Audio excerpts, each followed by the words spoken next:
এই যে শোনো, একটু দাঁড়াবে? বিশ্বাস করো, যেদিন থেকে তোমাকে এই নীল ড্রেসে দেখেছি, আমার রাতের ঘুম আর দিনের শান্তি সব হাওয়া হয়ে গেছে। এই গোলাপগুলো তোমার মতোই সুন্দর। প্লিজ আমায় ফিরিয়ে দিও না। আমি তোমাকে পাগলের মতো পছন্দ করি। I love you. লজ্জা পেয়েছে নাকি? নাকি খুশিতে কথা আটকে গেছে? কই কিছু বলছো না যে? মানে, তুমি কি খুশি হওনি? খুশি? আপনার কি মনে হয় আমি এখন খুশিতে রাস্তায় ডিগবাজি খাবো? নীল ড্রেস দেখে আপনার মাথা কি রোদে পুড়ে মগজ গলে গেছে? আকাশ চশমা খুলে অবাক হয়ে যায়। হ্যাঁ, আপনি আপনি কে? আমি তো মানে আপনি তো কি, আমি মিলি। আর যে ড্রেসটা দেখে আপনি অজ্ঞান হয়ে যাচ্ছেন, ওটা জাস্ট একটা জামা। এখন বলেন, মাঝ রাস্তায় হাঁটু গেড়ে আমাকে প্রপোজ করার সাহস আপনার হলো কি করে? আপনি কি আমাকে চেনেন? আরে না না, আপনি ভুল বুঝছেন। আসলে হয়েছে কি, আমি একজনকে পছন্দ করি। সে ঠিক আপনার মতোই দেখতে, মানে উচ্চতায় আর গায়ের রঙে। আর কাকতালীয়ভাবে তারও ঠিক আপনার মতো একটা নীল ড্রেস ছিল। ওই ড্রেসটা পরে তাকে আমি প্রথম দেখেছিলাম। আজ দূর থেকে আপনাকে দেখে আমি ভেবেছি সেই মেয়েটি আসছে। সরি, একদম মিস্টেক হয়ে গেছে। ও, মিস্টেক? এখন ধরা খাওয়ার পর তো সব লাফাঙ্গারাই এই স্ক্রিপ্ট মুখস্থ বলে। আপনি না, অন্য একজনকে করতে আসছিলাম। কেন? প্রপোজ কি কোনো লটারি নাকি, যে একজনের গায়ে না লাগলে অন্যজনের গায়ে টিকিট লেগে যাবে? রাস্তাঘাটে দাঁড়িয়ে এইসব সস্তা নাটক করছেন কেন? লজ্জা করে না? আকাশ একটু অপমানিত বোধ করে। দেখুন, আমাকে লাফাঙ্গা বলবেন না। আমি আকাশ চৌধুরী। আমি স্রেফ একজনকে মনে মনে ভালোবাসি, তাকে ভেবে আপনাকে ভুলে প্রপোজ করেছি। তার জন্য আমি দুঃখিত। কিন্তু তাই বলে আমাকে অপমান করার অধিকার আপনার নেই। অধিকার নেই? আপনি মাঝ রাস্তায় আমার পথ আটকে গোলাপ ধরিয়ে দিয়ে প্রেম নিবেদন করবেন, আর আমি আপনাকে আরতি করব? নিজের বয়সের দিকে তাকাও, পিচ্চি ছোকরা। দেখে তো মনে হয় ভার্সিটির ফার্স্ট ইয়ারে পড়ো, আর আমি কলেজের সিনিয়রিং করছি। নিজের বয়সের চেয়ে বড়দের সম্মান দিতে জানো না? বড় বড় ডায়লগ দিয়ে ফিল্মি হিরো সাজতে এসেছো? আপনি আমাকে পিচ্চি বললেন? আমি ভার্সিটিতে পড়ি ঠিকই, কিন্তু প্রেমে বয়সের কোনো মাপকাঠি হয় না। আর আমি তো বলেই দিচ্ছি আমার ভুল হয়েছে। মানুষের ভুল কি হতে পারে না? ভুল আর ফাজলামোর মধ্যে পার্থক্য আছে। আপনি যদি আসলেও কাউকে পছন্দ করতেন, তবে তার চেহারাটা অন্তত চিনতেন। যে ছেলেকে তার পছন্দের মানুষের চেহারা আর পোশাকের পার্থক্য চেনার ক্ষমতা নেই, তার কাছে প্রেম মানেই টাইম পাস। যান, বাড়ি গিয়ে পড়াশোনা করেন। কলেজে যাওয়ার পথে এমন সিন ক্রিয়েট করবেন না, না হলে পুলিশের হাতে ধরিয়ে দেব। সাত সকালের মিঠে রোদটা শহরের ব্যস্ত মোড়ে এসে পড়েছে। এতক্ষণ রাস্তার ধারে কৃষ্ণচূড়া গাছটার নিচে হাঁটু গেড়ে বসেছিল আকাশ। তার পরনে ঝকঝকে সাদা শার্ট, জিন্স আর চোখে ব্যান্ডেড সানগ্লাস। হাতে একগুচ্ছ টকটকে লাল গোলাপ, যা থেকে ভুরভুর করে সুবাস বেরোচ্ছে। আকাশের বুকের ভেতরটা এখন কোনো রক কনসার্টের ড্রামের মতো ধকধক করছে। আর সে তার মনে মানুষের সামনে নিজের কলিজাটা বের করে রাখবে। সামনে থেকে হেঁটে আসছিল এক কিশোরী, পরনে আসমানি রঙের সালোয়ার কামিজ, ঠিক সেই পোশাকটা যেটা পরে আকাশ তাকে প্রথমবার দেখেছিল এবং পলকেই নিজের হৃদয়ের চাবি হারিয়েছিল। মেয়েটি কাছে আসতেই আকাশ চোখ বন্ধ করে দরাজ গলায় হাঁক চালো, মানে মিলিকে প্রপোজ করলো। রাস্তা দিয়ে যাতায়াত করা কয়েকটা রিক্সাওয়ালা আর পথচারী থমকে দাঁড়ালো। আকাশ এখনও হাঁটু গেড়ে বসেছিল, কিন্তু ওপাশ থেকে কোনো উত্তর আসছে না। আকাশ মনে মনে ভাবলো, মেয়েটি হয়তো খুশিতে বা লজ্জায় উত্তর দিচ্ছে না। সে এক চোখ খুলে সে উপরের দিকে তাকালো, কিন্তু এ কি? সামনে দাঁড়িয়ে থাকা মেয়েটির চোখে চপলতা নেই, আছে এক সমুদ্র সমান রাগ। চশমার ওপাশে বড় বড় চোখ দুটো দিয়ে যেন আগুনের গোল্লা বেরোচ্ছে। চেহারায় এক ধরনের আভিজাত্য মেশানো গাম্ভীর্য। আকাশ একটু ভ্যাবাচ্যাকা খেয়ে ধরফর করে উঠে দাঁড়িয়ে যায়, কারণ এটা সেই মেয়ে না যাকে সে প্রপোজ করতে এসেছে। এরপর দুজনে তর্ক শুরু। আকাশ বহু চেষ্টায় ও নিজেকে নির্দেশ প্রমাণ করতে পারেনি। মিলি যা তা বলে যায়। এরপর সে একরাশ বিরক্তি নিয়ে গটগট করে কলেজের দিকে হাঁটা দিল। আকাশ রাগে আর অপমানে লাল হয়ে হাতের গোলাপগুলোর দিকে তাকিয়ে রইল। সে জানতো না এই মিলিত হলো তার স্বপ্নের রাজকুমারী দিতির বড় বোন। আর আজ মিলি দিতির ড্রেস পরে এসেছিল, তাই সে ভুলে মিলিকে দিতি মনে করে প্রপোজ করে বসেছিল। আকাশ চৌধুরী শহরের বিখ্যাত শিল্পপতির একমাত্র ছেলে, চালচলনে আভিজাত্য আর মেজাজের রাজকীয় ভাব। মাসখানেক আগে এক বৃষ্টির দুপুরে আকাশ তার দামি গাড়ি নিয়ে জ্যামে আটকে ছিল। হঠাৎ জানালার কাচ সরিয়ে সে বাইরে তাকায়। ফুটপাতে এক চঞ্চল কিশোরী বৃষ্টির মাঝে দাঁড়িয়ে ছাতা ছাড়াই আইসক্রিম খাচ্ছিল আর তার বান্ধবীর সাথে খিলখিল করে হাসছিল। সেই প্রথম দেখাতেই আকাশ থমকে গিয়েছিল। মেয়েটির পরনে ছিল এক অদ্ভুত সুন্দর আসমানি নীল সালোয়ার কামিজ। আকাশে মনে হয়েছিল এ যেন কোনো আকাশ থেকে পড়া নীল পরী। আকাশ খোঁজ নিয়ে জানতে পারে মেয়েটির নাম অদিতি। দিতিরা মধ্যবিত্ত পরিবার হলো দিতির চাল চলন বেশ শৌখিন। সে সাজগোজ পছন্দ করে, দামি জিনিসপত্রের প্রতি তার অন্যরকম টান। আকাশ দূর থেকে দিতিকে কয়েকবার দেখেছে ঠিকই, কিন্তু সামনাসামনি কথা বলার সাহস পায়নি। আজ সে ঠিক করেছিল নীল ড্রেস পরা সে মেয়েটিকে দেখলেই সে মনের কথা বলে দেবে, কিন্তু ঘুণাক্ষরেও বুঝতে পায়নি যে দিতি সেই নীল ড্রেসটা আজ তার বড় বোন মিলি পরে বের হবে। মিলি চলে যাওয়ার পর ঝোপের আড়াল থেকে আকাশের তিন বন্ধু সজল, রাব্বি আর পিন্টু বের হয়ে এলো। তারা এতক্ষণ পুরো নাটকটা দাঁড়িয়ে দাঁড়িয়ে উপভোগ করছিল। সজল হাসতে হাসতে প্রায় মাটিতে গড়িয়ে পড়ছে। কিরে আকাশ, প্রপোজ করতে গিয়ে ঝাড়ি খেয়ে একদম ভর্ত হয়ে গেলে, পিচ্ছি ছোকরা। মিলি আপু, তোকে তো ধুয়ে দিল রে, ওই ড্রেসটাই তোকে মারলো। এখন কি করবি? নীল ড্রেসের প্রেমে পড়ে তো এখন পুলিশের ডান্ডার ভয় দেখছিস। আকাশ রাগে গোলাপের তোড়াটা মাটিতে আছাড় দিয়ে বলে, চুপ কর তোরা। ওই মেয়েটা কি অদ্ভুত। আমি তো সরি বললাম, তাও আমাকে যাচ্ছে তাই শুনিয়ে গেল। আমি নাকি লাফাঙ্গা, আমি নাকি চেহারা চিনি না। আরে ভাই, তুই যাকে প্রপোজ করেছিস সে হলো মিলি। আমাদের কলেজের সিনিয়রদের মধ্যে ও সবচেয়ে শান্ত, কিন্তু সবচেয়ে রাগী। ওর সাথে এসব রোমান্টিক গিরিত চলে না। ও তো পড়াশোনা ছাড়া কিছুই বোঝে না। মিলি হোক আর জিলি হোক, ওই মেয়েটাকে আমি পছন্দ করি, যাকে আমি বৃষ্টির দিনে নীল জামায় দেখেছিলাম। আর এই মিলি মেয়েটা আমাকে অপমান করেছে। সে ভাবছে সে খুব বড় হয়ে গেছে, আমাকে পিচ্চি বলেছে। এখন কি করবি? সেই মেয়েটাকে তো আজ দেখলেই না। খুঁজে বের করবই, ওই নীল জামার মেয়েটিকে আমি আজই খুঁজে বের করব।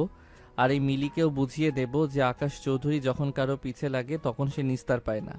ও আমাকে অপমান করেছে না, এবার দেখ মজা। আকাশ তার বন্ধুদের নিয়ে বাইকে চড়ে স্টাইল মেরে বেরিয়ে গেল।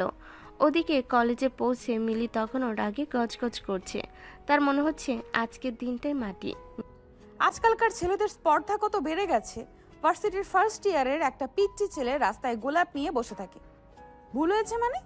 অন্য কাউকে করতে এসে আমাকে করে দিয়েছে। ফাজিল কোথাকার, চেহারা চিনতে পারে না, আসছে প্রেম করতে। মিলির শান্ত জীবনে এই আকাশ নামের ঝড়টা যে কি পরিমাণ হট্টগোল পাকাবে তা সে তখনও কল্পনা করতেও পারেনি। মিলির ধারণা ছিল এটা একটা বিচ্ছিরি ঘটনা, কিন্তু আকাশের জেদার দিদির প্রতি টান এই দুই বোন আর আকাশের জীবনকে এক অদ্ভুত শুধুই বেঁধে ফেলতে চলেছে। শুরু হতে চলেছে এক তুমুল মজার আর ঝগড়াটে প্রেম কাহিনী, যেখানে একদিকে আছে আকাশের জেদ, অন্যদিকে মিলির পাহাড় সমান গাম্ভীর্য, আর মাঝখানে চঞ্চল দিদি। আকাশ কি খুঁজে পাবে তার নীলপরি দিদিকে, নাকি মিলির সাথে এই তর্কাতর্কি তাকে অন্য কোনো গন্তব্যে নিয়ে যাবে? চলুন দেখে আসি এরপর কি হয়। সকালে সেই তিক্ত অভিজ্ঞতার রেশ কাটিয়ে মিলি যখন কলেজের গেট দিয়ে ঢুকলো, তখন তার মেজাজ তখনও চিলতে রোদে পুড়ে যাওয়া ঘাসের মতো তপ্ত। মিলির গাম্ভীর্যপূর্ণ চেহারার আড়ালে যে এক শান্ত নদী আছে সেটা কেবল তার ঘনিষ্ঠ বন্ধুরাই জানে।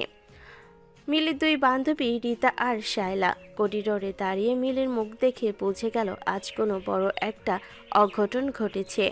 মিলি ক্যান্টিনের বেঞ্চে ধপাস করে বসে পড়ল। রীতা আর শায়লা একে অপরের দিকে তাকালো। কি রে মিলি, আজ কি কলেজের বদলে কোনো রেসলিং রিং থেকে আসলি নাকি? মুখটা তো একদম কুস্তিগিরির মতো করে রেখেছিস। আর বলিস না, আজ সকালে রাস্তার মাঝখানে এক পিচ্চি ছোকরা পাল্লায় পড়েছিলাম। হাতে এক গাদা গোলাপ নিয়ে হাঁটু গেড়ে বসে আছে। আমি তো ভেবেছিলাম কোনো পাগল, পরে দেখি সে আমাকে আই লাভ ইউ বলে বসলো। বলিস কি? আমাদের মিলিকে প্রপোজ করার মতো কলিজা কার হলো রে? দেখতে কেমন? হ্যান্ডসাম? হ্যান্ডসাম হোক আর যাই হোক, ছেলেটা একটা নাম্বার 1 লাফাঙ্গা। ধরা খাওয়ার পর বলে কি না, সরি ম্যাম, ভুল হয়ে গেছে, আমি অন্য একজনকে প্রপোজ করতে গিয়ে আপনাকে করে দিয়েছি, ভাবতে পারিস? আমাকে অপমান করার জায়গা আর পাইনি, আবার বলে কি না আমি নাকি দেখতে তার পছন্দের কোনো মেয়ের মতো। হায় হায়, বেচারা তোকে দেখে নির্ঘাত ভয় পেয়ে গিয়েছিল। কিন্তু মিলি, তুই তো আসলেও আজ নীল ড্রেস পরেছিস। দিতি পরলে না হয় মানাতো, তোর তো এসবের অভ্যেস নেই। ওই তো দিদির জন্যই আজ এই বিপদ। ও নিজের জামা ধুতে অলসতা করে আমার ইস্ত্রি করা জামাটা পরে পালালো, আর আমাকে বাধ্য হয়ে এই জামাটা পরে বের হতে হলো। আর ওই পিচ্চি ছেলেকেও বলে দিয়েছি নিজের বয়সের দিকে তাকিয়ে যেন প্রেম করতে আসে। মিলি তখন তার বান্ধবীদের সাথে এই সস্তার রোমান্টিক ট্র্যাজেডি নিয়ে হাসাহাসি করছে। তখন সেখান থেকে ঠিক 30 মিনিট দূরত্বের অন্য এক কলেজে চলছে এক ভিন্ন রাজত্ব। শহরের অন্য প্রান্তের এই কলেজে দিতি মাত্র 1 মাস হলো ভর্তি হয়েছে। মিলি আর দিতি 2 বোন হলেও স্বভাবে তারা উত্তর আর দক্ষিণ মেরু। মিলি যেখানে পড়াশোনা আর গাম্ভীর্য নিয়ে থাকে, দিতি সেখানে কলেজের অলিখিত রানী। দিতি চঞ্চল, দিতি প্লেগাল এবং দিতি অসম্ভব লোভী। তবে তার এই লোভ সে তার মিষ্টি হাসির আড়ালে এমনভাবে ঢেকে রাখে যে ছেলেরা তাকে উদ্ধার করতে পারলেই নিজেকে ধন্য মনে করে।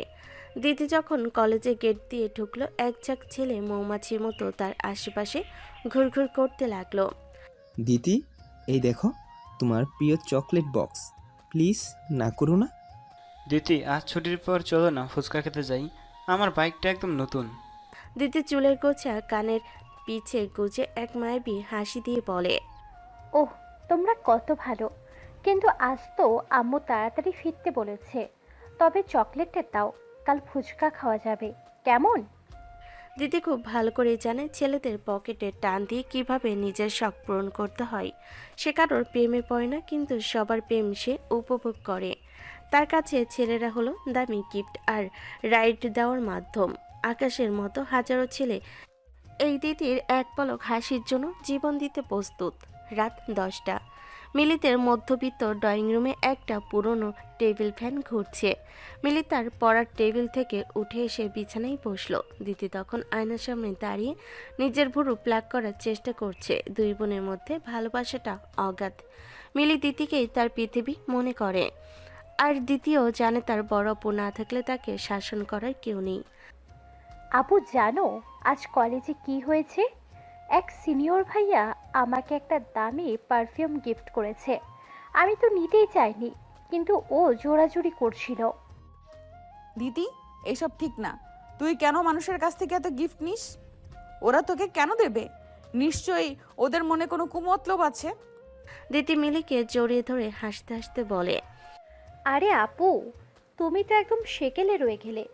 ওরা দিচ্ছে খুশিতে, আমি নিচ্ছি খুশিতে, এতে ক্ষতি কি? তুমি যেমন সারাদিন বইয়ের পাতা উল্টাও, আমি তেমন মানুষের মনের পাতা উল্টাই। আচ্ছা শোনো, তোমার আজ কোনো গিফট বা ফুল জোটেনি? নীল জামাটা পরে তো বেশ হট লাগছিল তোমাকে। জুটেছে তো।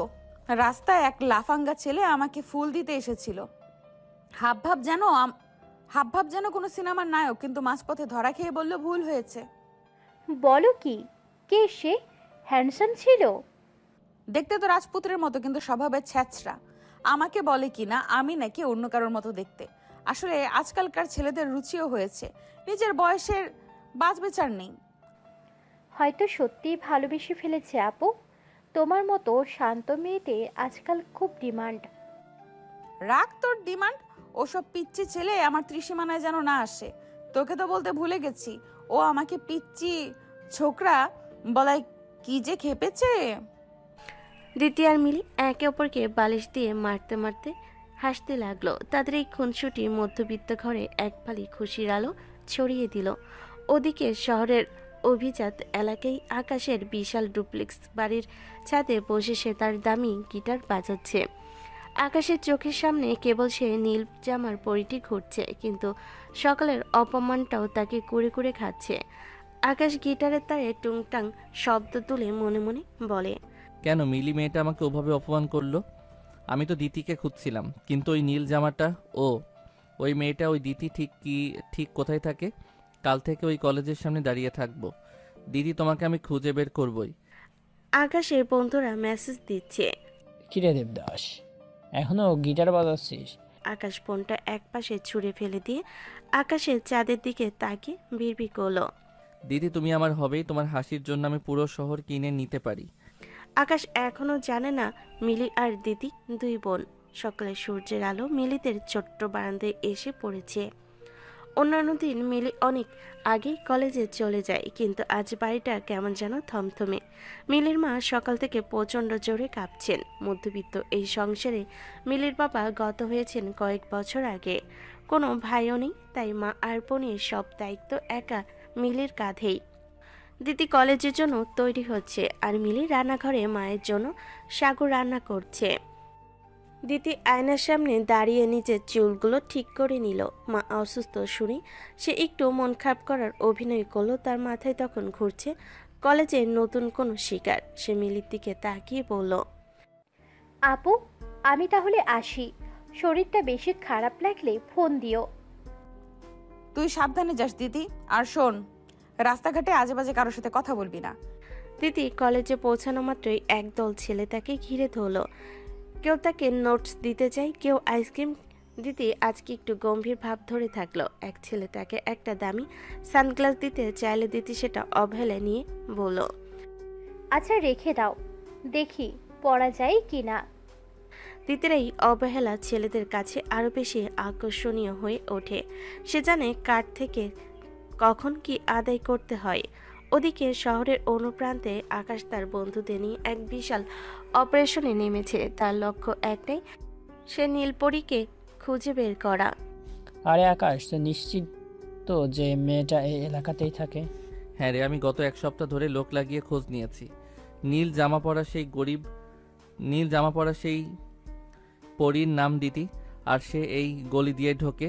আকাশ আর তার বন্ধুরা এলাকার দোকানদার আর রিক্সাওয়ালাদের জিজ্ঞাসা করতে করতে অবশেষে মিলিদের বাড়িতে এসে পৌঁছালো। আকাশ উত্তেজনায় কাঁপছে। সে সাথে করে এনেছে একটা রাজকীয় লাল শাড়ি আর একটা ডায়েরি, যেখানে সে তার মনে সব আবেগ ঢেলে দিয়েছে। আকাশ, তুই সরাসরি নক করবি নাকি? না না, এখন সরাসরি গেলে যদি ওর মা বাবা দেখে ফেলে। আমি বরং এই প্যাকেটটা আর ডায়েরিটা ওই জানালার কার্নিশে রেখে দেই, ও বের হলেই দেখতে পাবে। আকাশ তখন প্যাকেটটা রাখছে, ঠিক তখনই বাজার করে ফিরছিল মিলি।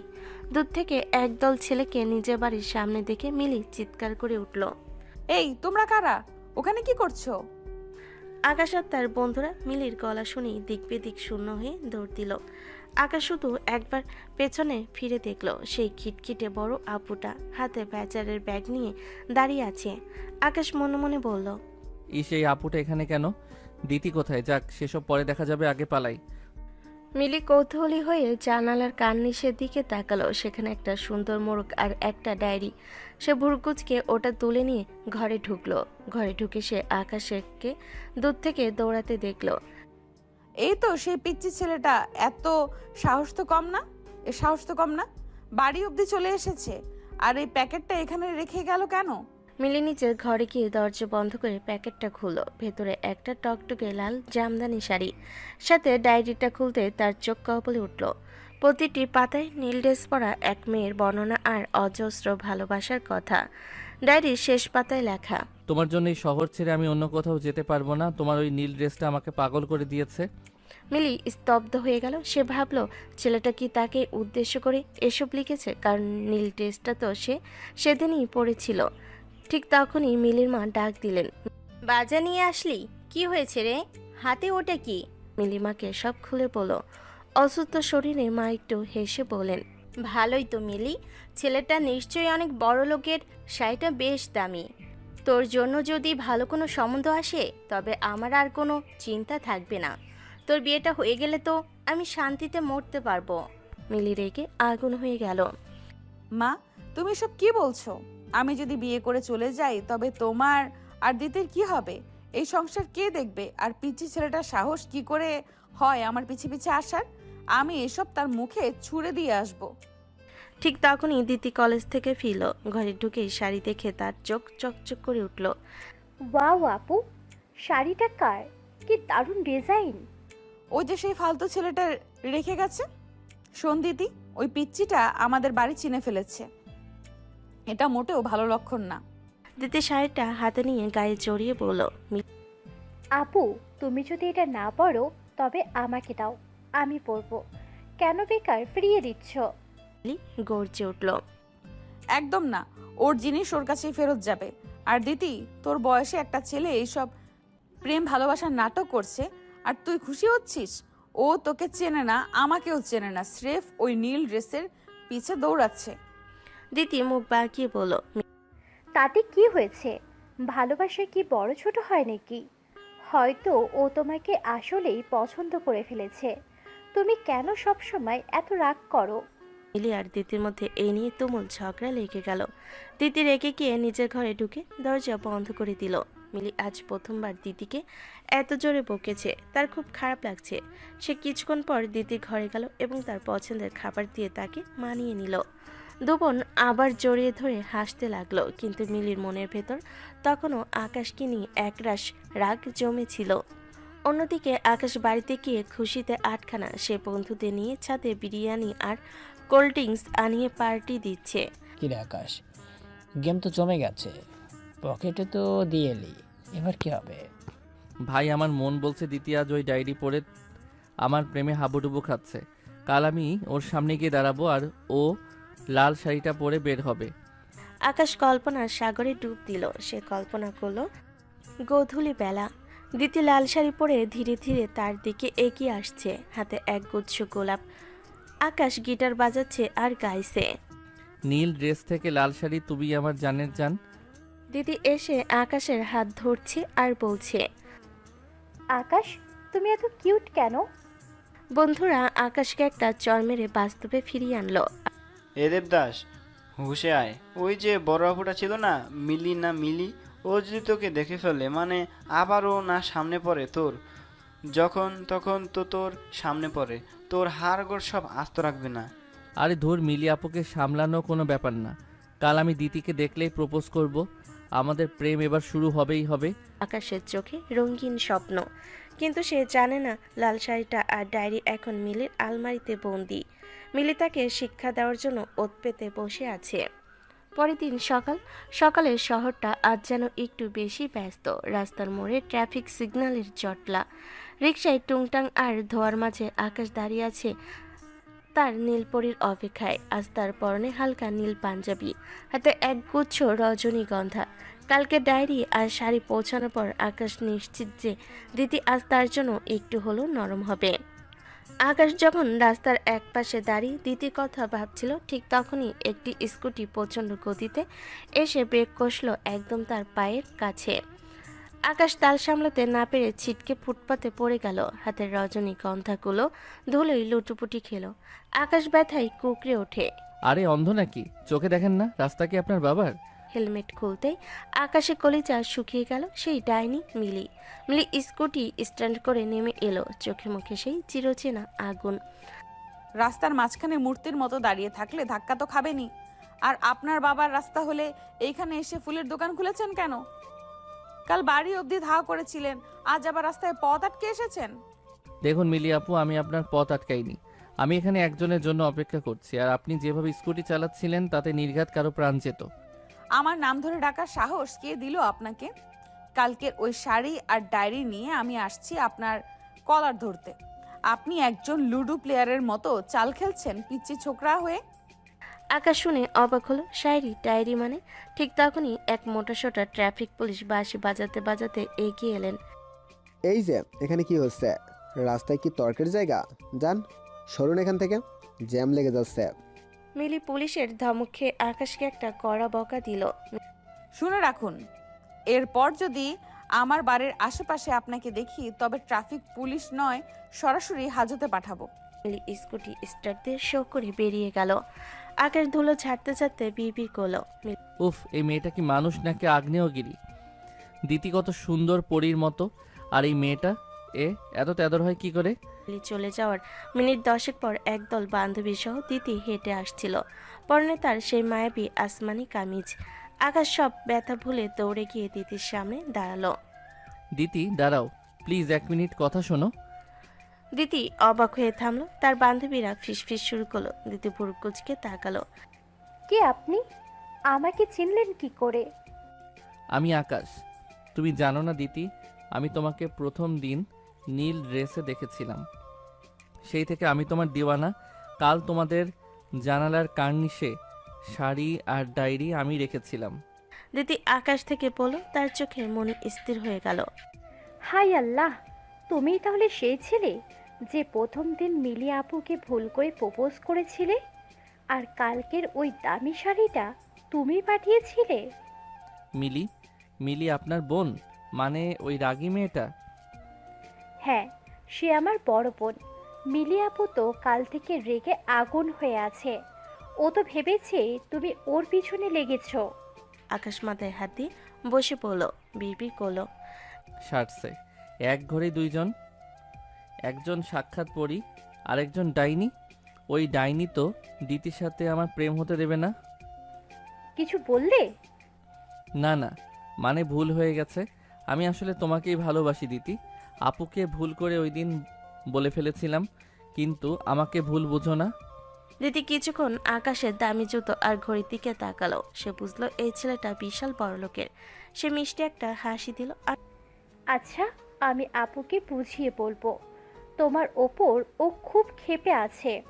আকাশ সুযোগ বুঝে বলল, এখানে রাস্তায় না দাঁড়িয়ে চলো ওই সামনের রেস্টুরেন্টে গিয়ে বসি।